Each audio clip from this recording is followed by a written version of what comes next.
Hello friends, welcome to my YouTube channel Sweet Moment.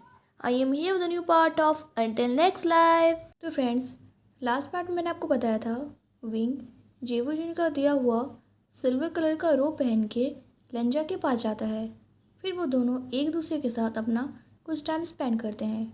Wing cloud cyst में बहुत ज़्यादा bore हो रहा था, इसलिए वो लेंजा से कहता है, लेंजा मैं बहुत बोर हो रहा हूँ, मैं तुम्हारे साथ कहीं बाहर जाना चाहता हूँ। लेंजा उसे एक ब्यूटीफुल गार्डन में लेके जाता है जहाँ पर बहुत सारे फ्लावर्स थे। वहाँ वो दोनों एक दूसरे के साथ अपना क्वालिटी टाइम स्पेंड करते हैं।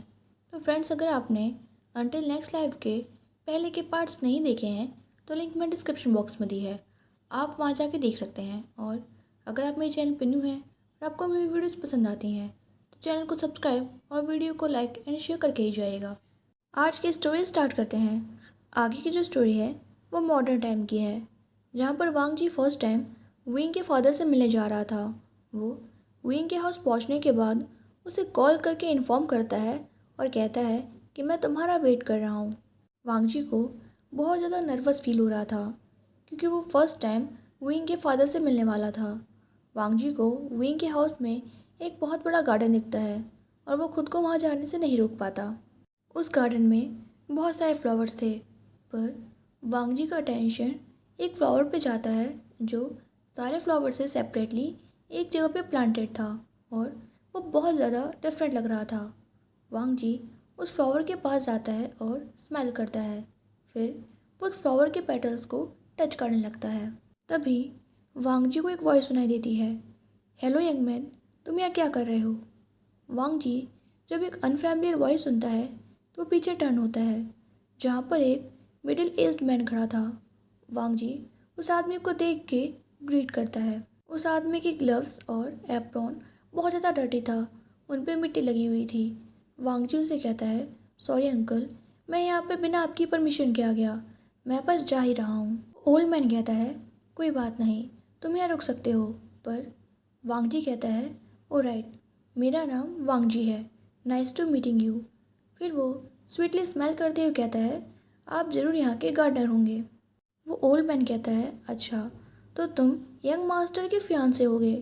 वांग जी जैसे ही ये वर्ड फियांसे सुनता है वो ब्लश करने लगता है और अपना सर नीचे कर लेता है। फिर वो कहता है, राइट, आज हम दोनों मिस्टर जियो से मिलने वाले हैं, मैं बहुत ज़्यादा स्केर्ड हूँ। वो कैसे हैं? ओल्ड मैन कहता है कि वो बहुत ज़्यादा स्ट्रिक्ट हैं, ये तुम्हारे लिए बिल्कुल भी ईजी नहीं होने वाला होगा। फिर वो थोड़ा सा बैंड होता है और उस फ्लावर के लीव्स को क्लियर करने लगता है और कहता है, क्या तुम्हें फ्लावर पसंद आया? वांग जी कहता है, हाँ, ये फ्लावर बहुत ज़्यादा यूनिक है। गार्डनर कहता है, हाँ, तुम सही कह रहे हो। यंग मास्टर के 18th बर्थडे पर मिस्टर जियो ने एक एक्सपेंसिव कार गिफ्ट करना चाहते थे, पर यंग मास्टर ने मना कर दिया और कहा कि वो बेगोइना फ्लावर चाहते हैं और मिस्टर जियो उन्हें इस बात के लिए मना नहीं कर पाए। वांग जी उस फ्लावर के नाम को रिपीट करता है, बेगोइना। फिर उस फ्लावर के सामने अपने नील्स पर बैठ जाता है और उसे टच करते हुए कहता है, इस फ्लावर के कलर्स। वो गार्डनर वांग जी को बताता है, रेड फॉर लव और वाइट फॉर प्योर। ये फ्लावर प्योर लव का सिंबल है, कोई नहीं समझ सकता, पर यंग मास्टर इस फ्लावर को बहुत ज़्यादा पसंद करते हैं। पर अब मुझे जाना होगा, बाद में मिलते हैं मिस्टर वांग जी। वांग जी कहता है, नो अंकल, आप मुझे वांग जी कह सकते हैं। फिर वो उस गार्डनर को दोबारा से ग्रीट करते हुए कहता है, थैंक्स फॉर योर कंपनी। वो गार्डनर वांग जी के शोल्डर पे टैप करके वहाँ से चला जाता है। वांग जी अभी भी अपनी प्लेस पे खड़ा था और कुछ सोच रहा था, पर तभी पीछे से कोई उसके वेस्ट को हग कर लेता है और उसके नेक पे किस करने लगता है। विंग कहता है, क्या मैंने तुम्हें बहुत देर तक वेट करवाया? सॉरी, हमारे पास इमरजेंसी आ गई थी। वांग जी कहता है, इट्स ओके, तुम्हारे इस गार्डन में बहुत ज़्यादा अच्छा फील हो रहा है। फिर वो विंग की तरफ टर्न होता है और उसे टाइटली हग करते हुए उस बेगोइना फ्लावर की तरफ पॉइंट करता है और कहता है, ये फ्लावर? विंग कहता है, ये हम दोनों के लिए है। फिर वो वांग जी के लिप्स पे किस करते हुए कहता है, मेरा ये ड्रीम था यहाँ पर तुम्हारे साथ आना, जब हम दोनों मिले भी नहीं थे। वांग जी कहता है, तुम बहुत ज़्यादा वियर्ड हो, हमेशा की तरह। पर शायद यही रीज़न है, इसलिए मैं तुमसे और प्यार करने लगा हूँ। और मेरे लिए हमेशा वेट करने के लिए तुम्हारा थैंक्स।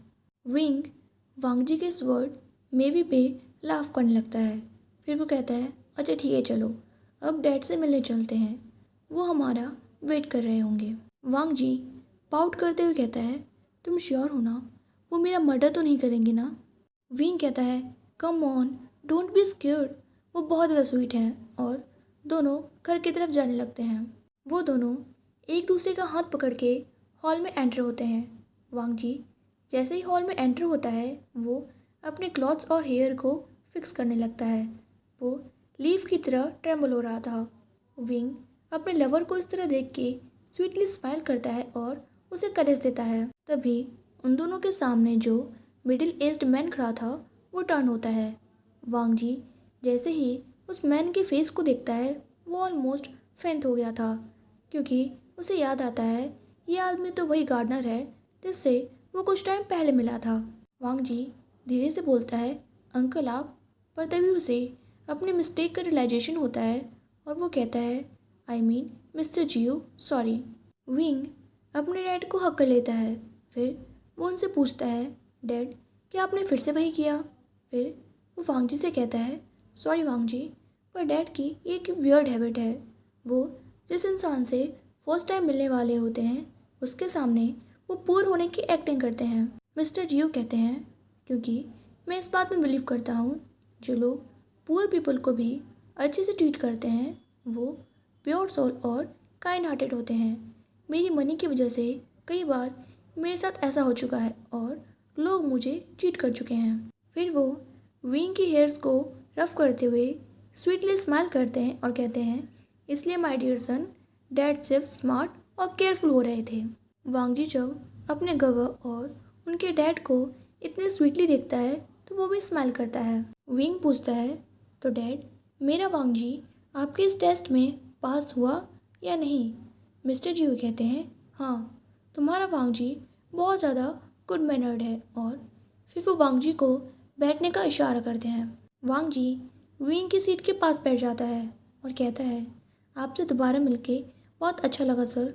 मिस्टर जियो कहते हैं, तुम्हें मुझे सर कहने की कोई ज़रूरत नहीं है, तुम मुझे पहले की तरह अंकल या फिर डैड कह सकते हो। ये सुनते ही वांगजी तुरंत विंग का हाथ टाइटली पकड़ लेता है, क्योंकि अभी वो बहुत ज़्यादा हैप्पी फील कर रहा था। मिस्टर जियो कहते हैं, वांगजी जब मेरे सन ने मुझे तुम्हारी हेल्प करने के लिए कहा था तब उसने मुझे तुम्हारे बैकग्राउंड के बारे में बताया था। फर्स्ट जब उसने कहा कि वो तुमसे प्यार करता है तो मैं तुम दोनों की रिलेशनशिप को मना करने वाला था, क्योंकि मुझे लगा तुम उसकी प्रॉपर्टी के पीछे हो। पर फिर मेरे सन ने मुझे कुछ ऐसा बताया जिससे मेरे पूरे थॉट्स चेंज हो गए। उसने कहा कि तुम उसकी हैप्पीनेस हो और वो इतने सालों से तुम्हारा ही वेट कर रहा था। मैंने अपने सन को सब कुछ दिया था, पर वो अभी भी किसी चीज़ को सर्च कर रहा था और वो तुम और तुम्हारा प्यार था। एंड अब फाइनली वो तुम्हारे साथ हैप्पी है। Thanks for you and your love. वांगजी कहता है, विंग मेरे लिए भी मेरा सब कुछ है, मेरी लाइफ का फर्स्ट पर्सन जिसने मेरी इतनी केयर की और मुझसे इतना प्यार किया। मिस्टर जियो कहते हैं, हाँ मुझे पता है, तुम उसके लिए बहुत ज़्यादा हार्ड वर्क कर रहे हो और आज से मैं तुम्हारा पेरेंट्स हूँ, क्योंकि मुझे पता है तुम बिना किसी पेरेंट के ग्रो अप हुए हो। मिस्टर जियो की ये सारी बातें सुनने के बाद वांगजी बहुत मुश्किल से अपने टीयर्स होल्ड कर पा रहा था। तभी विंग वांगजी के चिक्स पे किस करता है और कहता है, मैंने तुमसे कहा था ना, डैड बहुत ज़्यादा स्वीट है। फिर वो वांगजी से कहता है, तुम्हें इतना ज़्यादा शाय फील करने की कोई ज़रूरत नहीं है, तुम घर पे हो। वांगजी कहता है, हाँ, और अपनी फैमिली के साथ।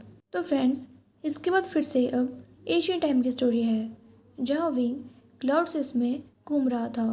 तभी जियांग चैन उसकी तरफ दौड़ते हुए आता है। उसने अपने हाथ में स्वॉर्ड पकड़ा हुआ था और वो स्माइल कर रहा था और विंग से कहता है, विंग चलो मेरे साथ। विंग उससे पूछता है कहाँ। जियांग चैन उसे बताता है कि हर क्लान के यंगर्स के बीच में स्वॉर्डमैनशिप और आर्चरी का कंपटीशन हो रहा है, जहाँ हमें भी बुलाया गया है। विंग कहता है, पर लंजा यहाँ नहीं है। वो जेवुजुन के साथ कुछ बुक्स को सर्च करने गया है। फिर वो पॉट करते हुए कहता है, पर मैं सच में वहाँ जाना चाहता हूँ, और शायद अगर मैं सिर्फ थोड़े टाइम के लिए जाऊँ तो वो मुझसे नाराज़ ना हो। खुद को कन्विंस करने के बाद वो जियांग चैन को फॉलो करने लगता है। कंपटीशन एक बहुत बड़े प्लेस में हो रहा था। वहाँ पर हर क्लान के 20 मेंबर्स थे। विंग हर क्लान के मेंबर्स को स्वीटली ग्रीट करता है, पर उन लोगों का रिएक्शन बहुत बुरा था। विंग को हमेशा से यंग मास्टर से इसी तरह की ट्रीटमेंट की हैबिट थी, पर यह किसी ने नहीं सोचा था कि विंग एक दिन जियांग क्लान का फैमिली मेम्बर बन जाएगा। पर उसके बाद भी सब लोग उसे इसी तरह से ट्रीट करते थे। विंग अपने चाइल्डहुड से ही खुद को बहुत ज़्यादा लोली समझते आया था, इसलिए उसने कभी भी इमेजिन नहीं किया था कि लंजा जैसा इंसान उससे प्यार कर सकता है। उन यंग मास्टर से बैड ट्रीटमेंट मिलने के बाद भी विंग प्राउडली अपना सर ऊपर करता है और उन लोगों के साथ वहाँ खड़ा हो जाता है। तभी कोई कहता है, जियांग चैन देखो, तुम्हारा सो कॉल्ड ब्रदर भी यहीं पे है। जियांग चैन गुस्से में कहता है, हाँ, तो मेरे गगो वी वुशियान को यहाँ पर खड़े होने के सारे राइट्स हैं, और ऐसा कभी नहीं हुआ कि तुम मेरे गगो से किसी भी चीज़ में जीते हो। विंग स्माइल करते हुए जहाँ आर्चरी कंपटीशन हो रहा था वहाँ जाता है। उसके 10 एरो में से एक भी एरो मिस नहीं होता और सारे एरोज निशाने पे लगते हैं। ये देखने के बाद वहाँ पर जितने भी सेक्ट के यंग मास्टर्स थे वो बहुत ज़्यादा अनसेटिस्फाइड थे। पर तभी वैन सेक्ट का वैन चाओ विंग के सामने आता है और कहता है, तुम ज़रूर किसी ट्रिक्स का यूज़ कर रहे हो। विंग कहता है, क्यों, तुम्हारे लिए क्या ये मानना इतना हार्ड है कि तुम उसे हार चुके हो। वैन चाओ कहता है, ऐसा कभी नहीं हो सकता कि तुम्हारे जैसे इंसेक्ट के पास इतना ज़्यादा टैलेंट हो। विंग कहता है, पर ऐसा भी तो हो सकता है कि जब तुम अपनी मदर के पास छुप के रोते होगे तब मैं बहुत ज़्यादा हार्ड प्रैक्टिस करता हूँगा। वैन चाओ कहता है, एटलीस्ट मेरे पास मदर तो है। और वो जैसे ही विंग की आंखों में पेन देखता है, ईविल स्मेल करता है और अपनी बात को कंटिन्यू करते हुए कहता है, मेरी मदर कोई डर्टी बिच नहीं है जो अपने यूजलेस सन को छोड़ के कहीं चली जाए। वैन चाओ की बातें सुनने के बाद विंग को बहुत गुस्सा आ रहा था और वो अपने सामने के इस इंसान को अपनी स्वॉर्ड से मार देना चाहता था। पर वो एक डीप ब्रेथ लेता है और खुद को काम डाउन करने की कोशिश करता है, क्योंकि अब वो लंजा का फैमिली मेम्बर है और वो लंजा का नाम इस तरह ख़राब नहीं कर सकता।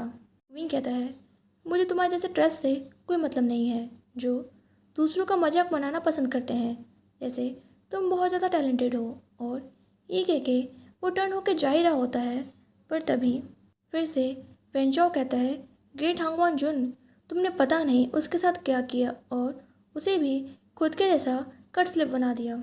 ये सुनने के बाद विंग को बहुत ज़्यादा एंगर फील हो रहा था और उसकी बॉडी ट्रेमल होने लगी थी। विंग शॉर्ट करते हुए कहता है, तुम मेरे बारे में जो चाहो वो कह सकते हो, लेकिन लंजा के बारे में कुछ मत कहना।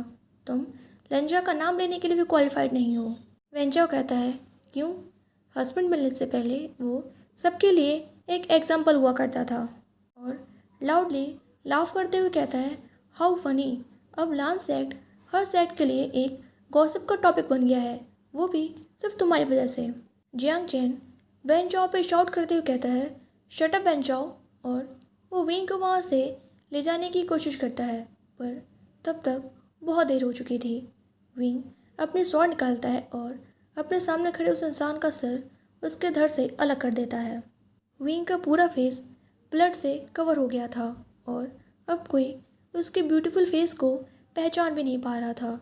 उसके आसपास एक ब्लैक डार्क ऑरा छाया हुआ था। विंग की कंडीशन देखने के बाद जियांग चैन भी बहुत स्कर्ड हो गया था और वो अपने आसपास किसी की हेल्प के लिए देख रहा था। पर तभी सारे लोग शाउट करने लगते हैं कि ये एक डेविल है, वी वुशियान एक डेविल है। तो फ्रेंड्स, आई होप आप लोग को स्टोरी अच्छी लगी हो। इस स्टोरी का नेक्स्ट पार्ट मैं आप लोग के साथ कल शेयर करूँगी। और अगर आपको वीडियो अच्छी लगी हो तो वीडियो को लाइक और चैनल को सब्सक्राइब करना मत भूलिएगा। Bye bye, take care.